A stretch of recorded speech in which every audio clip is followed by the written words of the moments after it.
Olá, seja muito bem-vindo a mais um vídeo aqui do canal da RV Construções e Perícias. No vídeo de hoje nós vamos falar sobre a parede diafragma. O que é a parede diafragma, quando utilizar, onde utilizar e também o seu processo construtivo. Meu nome é Igor Gonçalves, sou engenheiro civil aqui da RV Construções e Perícias. Pegue papel e caneta, anote muito bem tudo que nós vamos falar, fique atento, inscreva-se aqui no canal para fortalecer o nosso trabalho, deixe o like aqui no vídeo também se esse conteúdo faz sentido para você, e vamos lá falar tudo sobre a parede diafragma.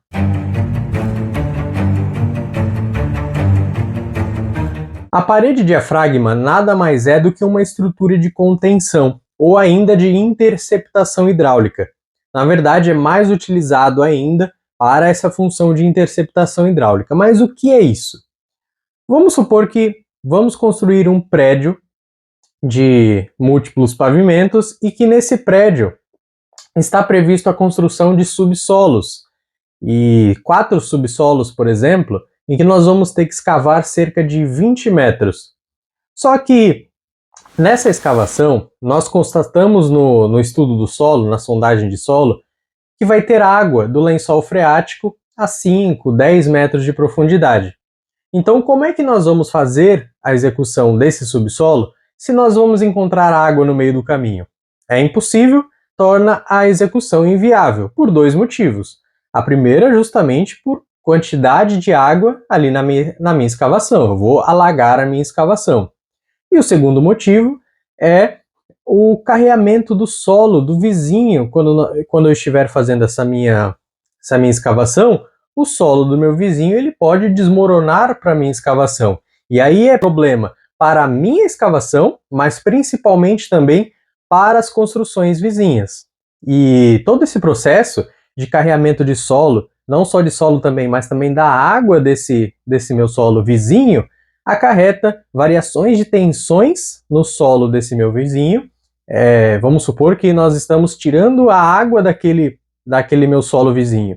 Então o que vai acontecer? Tirei a água do meu solo vizinho, eu reduzo a tensão neutra daquele solo. Eu reduzindo a tensão neutra daquele solo, eu aumento a tensão efetiva do solo vizinho. E o que isso pode causar? Pode causar diversos problemas aí na edificação vizinha, como recalques, e as suas consequências, né? Como manifestações patológicas, trincas, até problemas mais graves nos edifícios vizinhos. Então, eu fazendo uma escavação de grande porte, em que principalmente vai prever a água nessa escavação, eu preciso fazer uma estrutura de contenção e interceptação hidráulica para evitar esses dois problemas, a água na minha escavação e o processo de retirada do solo de apoio das fundações das edificações vizinhas, principalmente quando esse terreno ele é arenoso. E a parede diafragma é um exemplo de estrutura de contenção e interceptação hidráulica para esses casos. Vamos falar agora um pouco do processo construtivo da parede diafragma, para você entender melhor como funciona esse sistema, onde utilizar, como utilizar, e aí nós depois comentamos algumas peculiaridades dessa estrutura de contenção e interceptação hidráulica. Bom, a parede diafragma, o seu processo executivo, primeiro nós temos que fazer uma mureta guia. Essa mureta guia ela vai auxiliar a clamshell, que é o equipamento de escavação da parede diafragma, a ter o perfeito alinhamento do sistema e sem deixar que fique fora do nível ou também fora do esquadro a parede diafragma, para que fique exatamente alinhado com as cotas de projeto. E aí o clamshell, que é esse equipamento que você está vendo na tela, ele começa a fazer a escavação inicial, geralmente com largura e espessuras variáveis, né? Normalmente aí 3,20 metros de largura, alguns centímetros na verdade 3,20 metros de comprimento, né? Alguns centímetros de largura, 30, 40 centímetros de largura. Só que logo após essa escavação inicial é colocado um polímero, ou lama bentonítica, que funciona como um fluido estabilizante dessa escavação, que é um fluido estabilizante para conter a água do lençol freático e também conter o solo para ele não desmoronar para dentro do furo. Esse solo, esse fluido estabilizante é controlado em silos, para fazer a fabricação, né, desse fluido, e o controle de qualidade também desse fluido. Ele precisa seguir alguns parâmetros. E a escavação continua desse solo com a utilização do clam shell, só que quando encontra um solo rochoso, o solo rochoso, o clam shell ele não consegue escavar. Então a gente tem que utilizar um equipamento chamado hidrofresa, que vai fazer um trabalho contínuo de escavação para seguir ali nos solos mais competentes. Normalmente a parede de diafragma ela é apoiada em solos rochosos. E depois disso é feita a colocação da armadura com a ajuda de um guindaste. Depois disso a colocação do tubo guia para concretagem, né, que é o chamado tubo tremonha. Lembrando que essas armaduras elas têm que prever ali espaçadores ao longo do seu comprimento para evitar com que a armadura fique em contato direto com o solo. E também pode ser até colocado placas espelho nessa parede de diafragma para manter o alinhamento e também colocar a armadura e os espaçadores de armadura em contato com essa parede espelho, não em contato com o solo. É como se fosse uma parede bem fininha, uma placa bem fininha, que é colocado nas laterais desse solo para fazer um alinhamento. E também é colocado uma canaleta, uma junta canaleta do lado para fazer o perfeito acabamento lateral da parede, do painel, da parede de diafragma, para depois encaixar perfeitamente no próximo painel da parede de diafragma. O painel são essas seções que a gente fala, né, de 3,20 metros, por exemplo, menor ou maior, por 30, 40 centímetros de largura, e aí a gente vai fazendo isso sucessivamente até formar a parede de diafragma. Então, feito a colocação dos tubos, a gente faz a desarenação do fundo dessa escavação, justamente para evitar ali a contaminação do fundo da escavação com areia, que prejudica a resistência de ponta dessa minha parede de diafragma, desse meu painel. Só lembrando que, por mais que a resistência de ponta seja necessária para esse painel, que nada mais é do que uma estaca, tá? São várias estacas barretes, uma ao lado da outra. A estaca barrete, o processo executivo da estaca barrete é semelhante ao processo executivo da parede de diafragma. Então, a parede de diafragma nada mais é do que várias estacas barretes, uma ao lado da outra. Então, feito isso, essa desarenação para ajustar ali um pouco a resistência de ponta, mas na verdade a parede de diafragma ela trabalha ali com cerca de 80% apenas do atrito lateral que é considerado.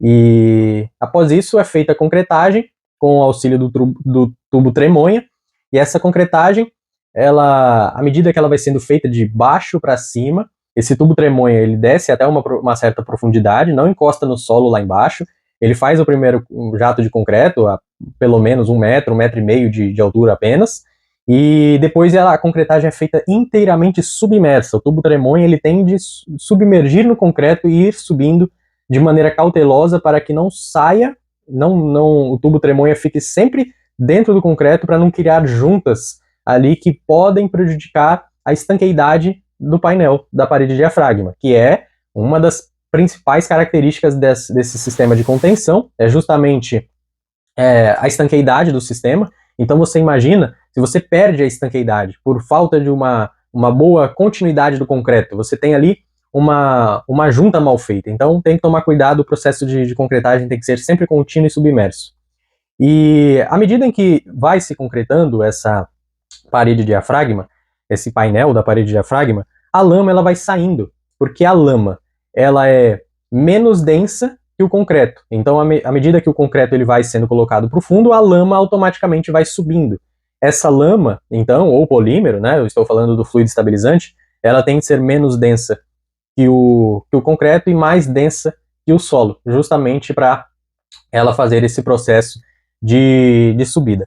Então, feito isso, aguardou-se aí pelo menos 3 horas para a tirada da chapa espelho, que é aquela que eu comentei que vai ajudar ali no acabamento longitudinal da parede de diafragma, e esse painel ele vai estar curado, as primeiras resistências, depois de 48 horas. Então, o recomendado é você pular um painel, a largura de pelo menos um painel, para fazer outra outro painel. Então pula-se aí o comprimento de mais ou menos um painel, e aí repete-se o processo com clanshell ou a hidrofresa, e aí concreta novamente, né? Tudo processo semelhante, e aí depois, no espaço que se formou entre os dois painéis, é feito o painel de fechamento da parede diafragma. Então esse painel de fechamento, ele tem como intuito fazer o fechamento mesmo desses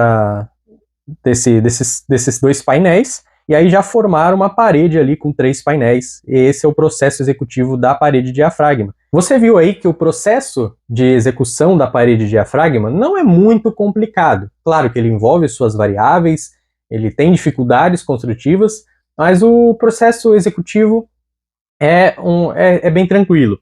Mas esse processo é oneroso. Então a gente opta pela parede diafragma quando a gente tiver água naquele meu solo. Quando tiver água, quando tiver que trabalharmos com a hidrofresa, porque senão outras estruturas de contenção vão se tornar mais vantajosas pela questão financeira. Por exemplo, a estaca prancha, as estacas justaspostas, né, as estacas secantes, estacas escavadas.